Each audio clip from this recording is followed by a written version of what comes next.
Olá. Então, como eu tinha prometido, eu vou fazer vários vídeos relacionados à questão das riquezas minerais na América Latina, que é uma coisa que eu estudo e que eu venho estudando, né, desde 2007, e as relações disso com a nossa realidade, né, porque às vezes a gente pensa nos recursos naturais como a água, petróleo, lítio, ferro e toda a produção existente na América Latina, e a gente não se dá conta de como isso atinge as nossas vidas. Então, eu vou tentar fazer essa aproximação, né? Essa análise mais da totalidade mesmo, que é uma coisa bem complexa de ser feita, mas vamos lá. As riquezas minerais da América Latina, elas sempre são vistas por muitos analistas como uma maldição, né? Porque nós somos conhecidos como os países que têm muitas riquezas, entretanto, vive uma pobreza e uma desigualdade gritante. E é verdade.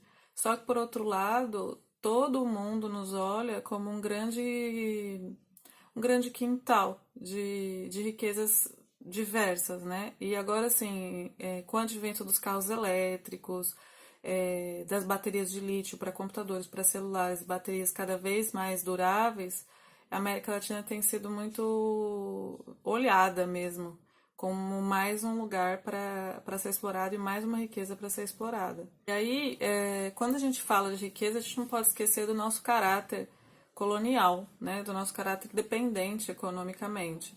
Então, desde a invasão, né, eu não vou falar a descoberta, mas vou falar a invasão no Brasil, a gente tem lidado com essa, no Brasil e nos outros países, né, que foram colonizados pela Espanha e não por Portugal, a gente tem lidado com essa questão histórica de uma maneira muito deturpada.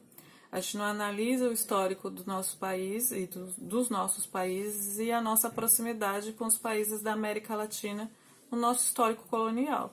E isso prejudica bastante quando a gente pensa em transformação da realidade, a gente não consegue pensar no todo, né? No quanto, por exemplo, a gente está bem próximo dos afro-equatorianos, dos indígenas e de outros povos que sofrem de outras maneiras, mas que também são excluídos. Então veja assim, o Banco Mundial está preocupado com os nossos recursos e nós não.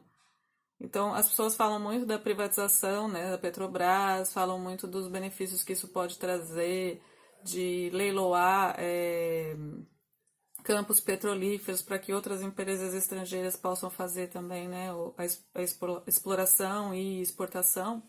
Mas a gente não pensa o quanto isso pode ser prejudicial para o país. Então, é um pouco disso que eu vou tentar discutir. Que eu também faço parte de um grupo que estuda o lítio na América Latina. E eu venho tentando assim entender como essas medidas, como a última que o Temer aprovou, dando subsídio para as empresas produzirem carros elétricos no Brasil, né, a partir dos nossos recursos, como isso vai acarretar na transformação da nossa realidade, se isso é benéfico ou não, né? Por outro lado, quando a gente olha para a América Latina como um todo, o que a gente percebe? Que todas as comunidades que estão próximas a esses recursos, elas sofrem muito, né? Então, não adianta a gente pensar, que ótimo, eu tenho meu computador aqui, né? Mas esse computador tem uma bateria de lítio e lítio foi explorado e foi produzido com trabalho escravo. Então, a gente tem que pensar nessas pontas e não adianta a gente combater o nosso histórico colonial de escravidão e de genocídio sem pensar o quanto isso ainda está reverberando atualmente. Mas é isso, assim, acho que a ideia dos vídeos é a gente também tentar pensar no o que a gente tem enquanto possibilidade de avançar economicamente e modificar a realidade, né? Não, porque como eu falei, assim, as pontas de exploração, elas não existem só no nosso histórico, elas ainda permanecem, né? Então, quando tudo que a gente usa, desde carro e celular e todas as tecnologias que a gente tem acesso, elas precisam de recursos minerais para serem produzidas, né? E quem está fornecendo esses recursos somos nós. Equador, Bolívia, a própria Venezuela sofre diversos ataques porque tem uma quantidade de petróleo imensa e é um bem que o mundo precisa, né? Um mundo industrializado. Então a gente precisa pensar nisso de forma estratégica, sem romantizar as comunidades que vivem próxima a essas explorações, que elas sofrem muito, e sem descolar uma coisa da outra, né? Não adianta pensar no desenvolvimento achando que o desenvolvimento é mais capitalismo, mas o mais capitalismo, e nesse capitalismo a gente entra como subdesenvolvido, assim, a gente está no capitalismo como subdesenvolvido.